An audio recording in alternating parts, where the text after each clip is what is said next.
Today, we're going to cover several important news for Tesla. First, Ford CEO Jim Farley, in a new interview, said the competitive reality is that the Chinese are the 700-pound gorilla in the EV industry. There's no real competition from Tesla, GM, or Ford. Pretty cool how we just threw Tesla in that list. He then goes on and explains exactly why the Chinese auto companies are winning in his view. Second, Tesla has been making a number of new improvements in China. They've released the new Model 3 with a new front bumper camera and released a new version of full self-driving. Tesla China also shared a new video inside their Shanghai Gigafactory, which for the first time showed the production line for the Model Y/L. Third, Tesla sales in China ended Q3 with its strongest week of the quarter, and now we're seeing the Model Y/L surging. We're now just 6% below last year's sales. Brian White is one of our best Tesla retail analysts, and I highly recommend you follow his YouTube channel, FutureAza. He's one of the few that regularly travels the world and gets exclusive factory tours and interviews. Welcome, Brian. Great to be here. These are topics right in my wheelhouse. I'm excited. That's why I love to cover them. As we have Jim Farley here in a new interview. I don't have the actual video here, but it's interesting what he actually said here, right? The competitive reality is that the Chinese are the 700-pound gorilla in the EV industry. There's no real competition from Tesla, GM, or Ford with what we've seen from China. It's completely dominating the EV landscape globally and more outside of China. China is successful for good reason. It has great innovation and very low cost. I'll read out the other paragraphs of exactly what he thinks, but just pause there. What do you think about that statement, Brian? I think it's hilarious that you're lumping Tesla in with Ford and GM. I think you would love to do that if you were Jim Farley. It ignores some things. It ignores that GM sales are cratering in China and Tesla sales are still strong, even despite all the competition, even despite there being lower price, super cool cars with refrigerators in them that are hybrids that can get you 1,000 kilometers of range. Tesla still is selling very well. And it also ignores the fact that if you think Tesla's still just a car company, you may need to zoom out a bit. Watch the analysis, study it, because you're missing the boat entirely. And while Chinese companies are doing very well with their autonomous plays, the tests show they haven't caught up to Tesla. And from the people I've talked to who've had an opportunity to experience FSD in China and in the US, they say that the China version doesn't feel like version 13, feels like 12 because it's still training. They just started. So it's going to get even better quickly while the other guys are trying to catch up with their products, which, as of my experience with them when I was there a few months back, the best of them felt like version 11, maybe 12. So Tesla has some advantage there. It could evaporate quickly, but it hasn't yet. And I think it's very, very naive to try and lump Ford, GM, and Tesla into the same basket. Love it. Yeah, let's listen to what Resi said. He said there's hundreds of companies and they're all sponsored by their local governments, so they have huge subsidies. I interviewed Michael Dunn, who's an ex-president of GM Indonesia, and he lives in China and, of course, Detroit. And he said that, this is what's happening. The local governments are funding each of their local brands. It's new brands. It's BYD and Geely. It's companies like NIO and Xiaomi, many of which have never been in the car business before, and it's a big advantage for them. They have far superior in-vehicle technology. Huawei and Xiaomi are in every car. You get in, you don't have to pair your phone. Automatically, your whole digital life is mirrored in the car. We are in a global competition with China. It's not just EVs, and if we lose this, we do not have a future at Ford. Yeah, all that is pretty well true. Especially the tech part, right? So Ford and GM are just falling behind so quickly. The tech in the vast majority of cars, certainly all the cars I looked at over 25,000-ish US, was fantastic. The screens are responsive. The phone pairing, like you said, just works. Everything you need is right there. It makes the whole thing pretty seamless and easy. But The massive subsidies I take a bit of issue with. China's selling 30 million cars. If they were to put massive subsidies, I had someone tell me it's 10,000 a car in subsidies they're doing. That's why they're 10,000 cheaper. And I said, you understand that that's a third of $1 trillion a year. That's too much. No one can provide a subsidy that deep. And then, as I recall, he just went down a crazy rabbit hole I was unable to follow. But there are advantages when you say that Xiaomi and Huawei aren't really car companies. That's true. They're designers. They design cars and then they hand them off to someone like SAIC or one of the other state-run auto manufacturers with decades of experience building cars and say, here's my design, build it for me. And they say, love to. We've got surplus capacity. We will absolutely build this car for you. We might eat a little bit of the cost because we want you to succeed, but they're in it for profit too. There will be profit if there isn't already. And what I learned from a engineer at a company that's not Chinese, I was in China. He works for one of the legacy car companies. I said, how many cars in China do you think are gross unit profitable? And he said, almost all of them. Almost all of them. They're selling too many to be gross margin negative. There are a handful of companies that are still upside down. But if you look at the prices, there's a company called IM. They make, in my opinion, two of the most boring vanilla cars you've ever seen. One is clearly a knockoff Model 3. The other is clearly a knockoff Model Y. And the price on them is not terribly compelling. They just sold 11,000 units last month. That's remarkable. People are still buying them, and those guys are definitely not losing money on a per unit basis. So these local manufacturers, and if you look at Huawei, which state run, and I don't mean federally run, I mean state level, local government level, which manufacturer are they using? All of them. In each region, they use a different one to produce a different model. And that also gives them the home team advantage in each of those markets. People love to buy the car that was made locally. Look at how many Teslas are in the South Bay area in San Francisco, in Fremont, in San Jose. Tons. They're everywhere. And Huawei is able to do that in almost every market. Every market that makes cars almost makes a Huawei. And the bigger advantage is Huawei gives them this design. They look at it and go, okay, well, we're changing this, this, and this because we have to mass produce it. Those are great ideas, but that's not how it works. So you end up with a slightly different car. It's like when Volkswagen, I think it was the ID4 that they were making in China, when they sent the design over, the factory looked at it and said, oh, no, and made some subtle changes. The wheelbase was not the same on the Chinese version. The cars looked identical, but the Chinese one was cheaper to produce, quicker to produce. I would say more profitable, but I'm not sure Volkswagen ever turned a profit on EVs in China, and it just worked. So that's the bigger part of their relationship, is having an older brother who actually knows how to fix things, helping you make things. Wow, Brian, you just dropped the mic there. You know a lot about what's going on in China. You were just there, right? 2 or 3 months ago, and you visited 20 plus auto car companies just to really understand the Chinese auto. And you sat in many of those. You went to the dealers. You talked to many engineers and many company employees. Appreciate that, sharing that with us today. So Tesla in China is not in any way failing. They're holding their own. And so let's share some big things that they're doing now for both the cars and then also the actual numbers of sales. So Tesla China released an updated Model 3. And so this is a little logo change, okay? But they added the front bumper camera. There you go. And Korea is also selling the Model 3 with an added front bumper camera. You and I talked about this a couple weeks ago, and I think that this is something that they're going to do across the board. Everybody will get this now. Same price. They also did an over-the-air update, and now it's just a slightly better version 13.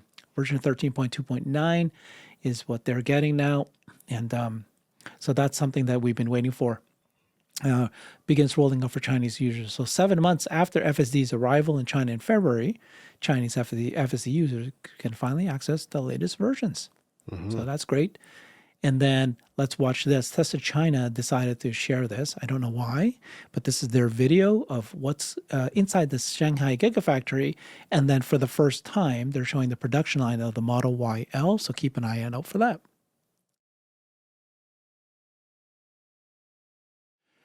Yeah.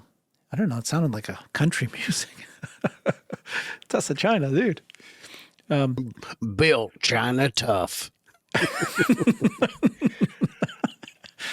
Okay, tell us what we're looking at. Well, Brian. all of this Come on, is standard, pretty, I mean, it looks the same as the old footage. It might even be the old footage because those parts of the factory have never changed.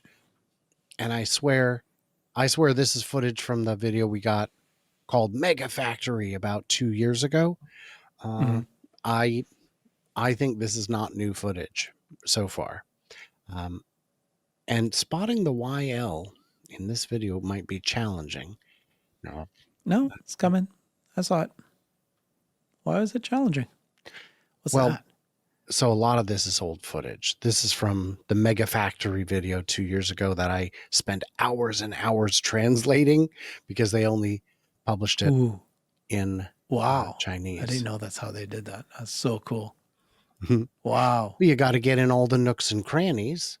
And this is obviously not the unboxed model, but no. They have perfected the automation of these cars. Uniquely, you'll see that Tesla's using cubic space within the factory. That's an innovation that Chinese manufacturers have not replicated. They're still sticking with linear. They would rather go outside the city limits where there's more space. There you go. Model YL right here. Yeah. There we go. Solid roof panel in black, like I predicted. So you don't have to deal with additional pieces of paint matching. And from afar, it'll just look like it has a Model Y roof. Oh, those were actually roof panels. I meant the cheap ones for the more affordable model, not the YL. So yeah, that's not a whole lot of new information, unfortunately, but it's what we already knew and expected. The other manufacturers, I asked an engineer, why, looking at BYD's new factory, they've got a giant factory they built that's 2 miles by 2 miles. All of Tesla's factories would fit neatly within the footprint of it, all combined. I asked, why aren't they going to cubic space? Why not use vertical opportunities like that? And the answer I got was, they don't want it to become a stranded asset. If for some reason BYD were to go under, if some reason BYD were to stop using this factory or stop using parts of this factory, they want an asset that can be just sold to someone else, transferred to someone else, and they could just step in and start using it without having to redesign how their car is built entirely. So while the Chinese love to copy the outcome of a product, they don't always look so much at the method. They don't always try and get there the same route that you took. They're always looking for their own route. They have a wealth of engineering graduates who are eager to step in and make some magic. The urgency that we see with engineers and designers at Tesla, at SpaceX, is very common in China. A lot of companies have this same sense of urgency. And part of it is because when those state companies say, we will dedicate a line to the production of your new model, whatever, they say, get me the design by this date or I'm giving it to someone else. And they go, oh, yeah, urgency, we have to get it in. And they'll hit the deadline. They get the design in, the car's out, and now we can dial it in better for next year and the year after. So they've got a whole industry of people with the same passion, the same energy, the same urgency that seems pretty unique to Tesla in the West. In China, though, there's a thing called 996 that Michael Dunn taught me, where it's common that they're going to work from 9 a.m. to 9 p.m. until you're 6 days sick. A week. 6 days a week. Oh, 996. Oh, I misunderstood. 996. But Tesla's improving. It's amazing. Tesla China, of course, we all know is just incredible speed, incredible performance. But apparently, according to This is according to Tesla Weibo, Tesla China's Weibo account. They posted this, and it says here, it now only takes 30 seconds to roll out our one Model Y at Tesla's Gigafactory Shanghai. It used to be 35 seconds. That used to be the number that we were able to do. They've even shaved off another 5 seconds per car. That is amazing. From 35 to 30, that's a huge jump. It's unbelievable what they It can is do. unbelievable. You're running out of seconds to cut. From 35, getting 2 seconds out would be amazing. Getting 1/7 out is that much more impressive still. And that is 2 lines, but they have 2 lines, so we're going to count it. If it was per line, that would be, you would have a traffic jam at the door. You'd need a second door. So that's remarkable and ridiculous. And they're expecting Cybercab could be made much faster. You say, right, but this is 2 lines. Okay, Cybercab could have 5 lines. What's the Lines. problem? Yeah, the whole point. Right, Yeah. right. The philosophy of a line is a little bit different with Unboxed. But for that matter, the philosophy of a line is already pretty different with a Model Y. At the Fremont factory tour, and I didn't get a VIP tour. It was just a regular, I paid with my referral credits kind of tour. I didn't get to see the Model Y line. I asked them about it, and they said, it's not really a line. It's more of a circle. And I said, well, that's not a thing. And so I tried 100 metaphors to get it dialed in, and all of them, he's like, yeah, it's not that. So what is it? It's a line. And I'm just convinced it's just a different kind of line. Thank you. Let's find out what's happened to Tesla's sales, China sales last week. Mm-hmm. So Tesla wrapped up the final week of third quarter with its most impressive week of the quarter, 19,300 insurance registrations. This represents about 11.5% increase from the 17,300 from the previous week. So they ended Q3 with its strongest week. And guess what? Remember what we talked about last week? You said do. Model YL will show up, and they're showing up now. So let's take a look at that numbers. Model YL is hitting its stride. It saw a rise about 4,000. Remember, it was like 800, 900, and everybody was freaking out. Well, we got 4,000 now for the week, 20% of Tesla's total. So it's starting to get there. That's probably not even where it's going to end up going. So let's take a look at the numbers here. Thank you for Roland. We always go to him to look at our decks here. He is at Piloli on X. Follow him. So we talked about this. This is so here it is, third highest week of the year. This is year to date. They're now negative 6.4% year over year, highest week of the quarter. So they keep, they remember at one point it was 7%, now 6.9, now 6.4%. So we're slowly eating away at our delay compared to last year. Well, because they shut down the factory for 4 weeks or longer for the new Model Y. So we're looking at the third quarter of 2025 is in. Actually, I don't like looking at this chart. That one's not my favorite because that's comparing different quarters. There you go. Yeah, this is just easier to look at. Yeah. So blue is 2025, and then red is 2023, and so 2024. So what you want to do, what we want to see is that blue line crossing the red. And then you see how it already crossed, or it's equal to the yellow, which is 2023. So that is impressive. And I have a feeling, I've been saying this, I think they're going to surpass last year. What a catch up. Very possible. Look, these numbers are not bad for all the doom and gloom. It's on pace with 2023, which was a fantastic year. It is not that far off. What we're going to see next week is, see how it always flattens right there? That's the beginning of the quarter. That's when they're loading up the ships in all the 3 previous years. We're going to see it flatten next week. So next week, of course, we will see the headlines. Tesla sales plummet in China. They crater in China because that's what they do every quarter. And idiots click. That's what they do here. They can't help here. Norway sales off a cliff, guys. Take a breath. It's come the back. first week. It's the first week. We'll see it next week where it just, Korea, they only sold 2 units this month. Right. It's the first month of the quarter. Those are holdovers from last quarter. It happens every quarter. These are 2019 arguments. It's 2025. Can't you at least tell me that that the Tesla is a menace to very, very small mannequins. So what we've got is good numbers. And like we said last week, when people were saying the YL is categorically a flop, and I said, it's way too soon to know. Way too soon. Here you go. Here you go. 1,000, 800, 900, and then boom, 4,000.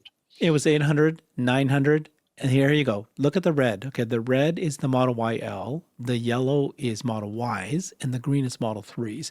And you can see the weeks by weeks. And here we go, right? It was like, why is so small? Look at those tiny little numbers. Boom. 4,000 sales this week, 20% of the last week. And then it's probably, I'm not expecting to be equal to the Model Y, but it'll be significant. It's going to be higher than 4,000 is where I'm at.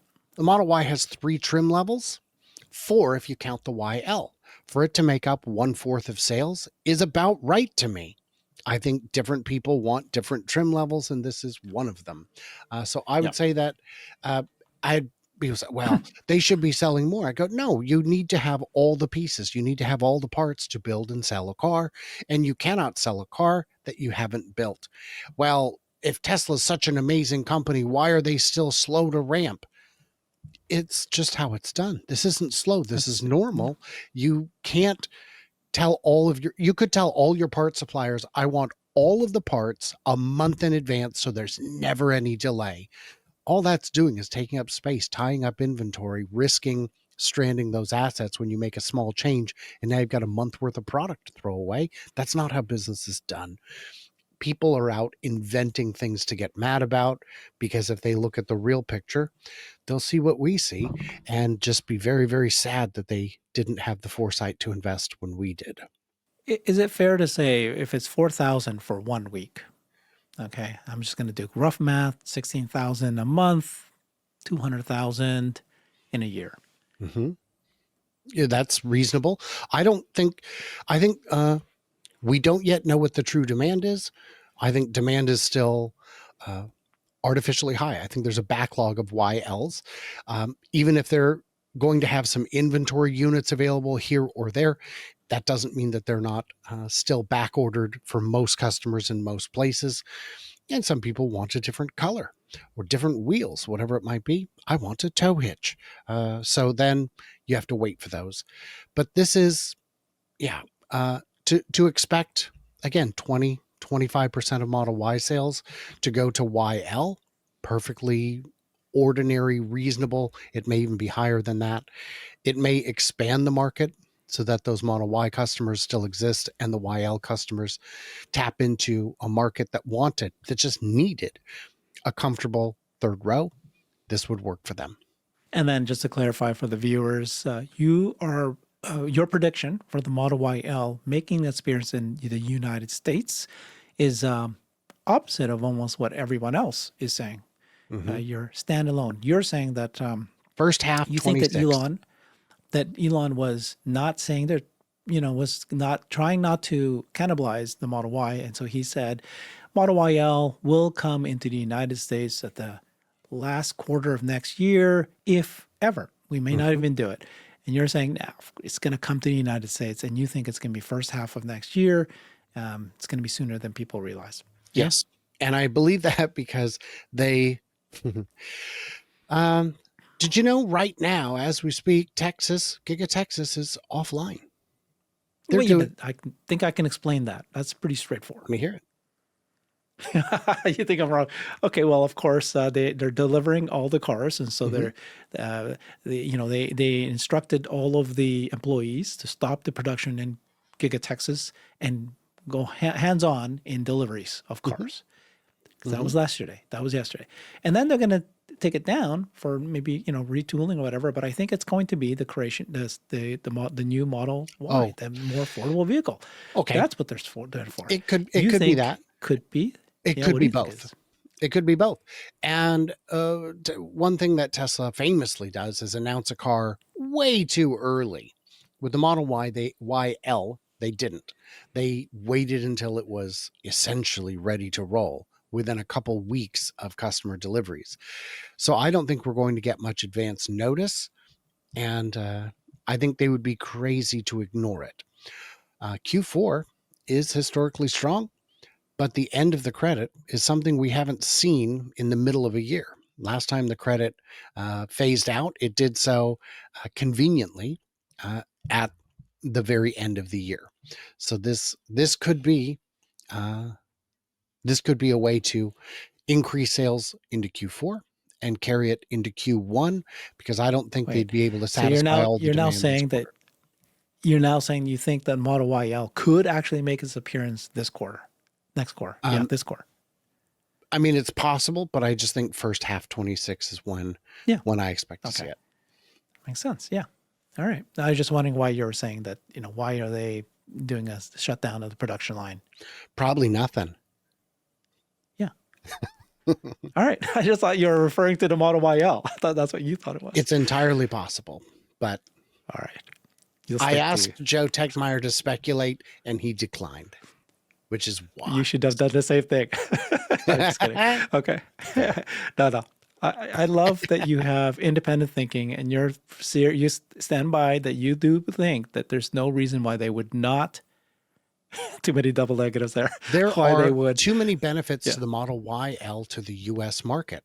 If it's going to sell in China, where parking is at a premium and roads are very crowded, why wouldn't you sell families? Yes, and why wouldn't you sell it in the US, where bigger is better?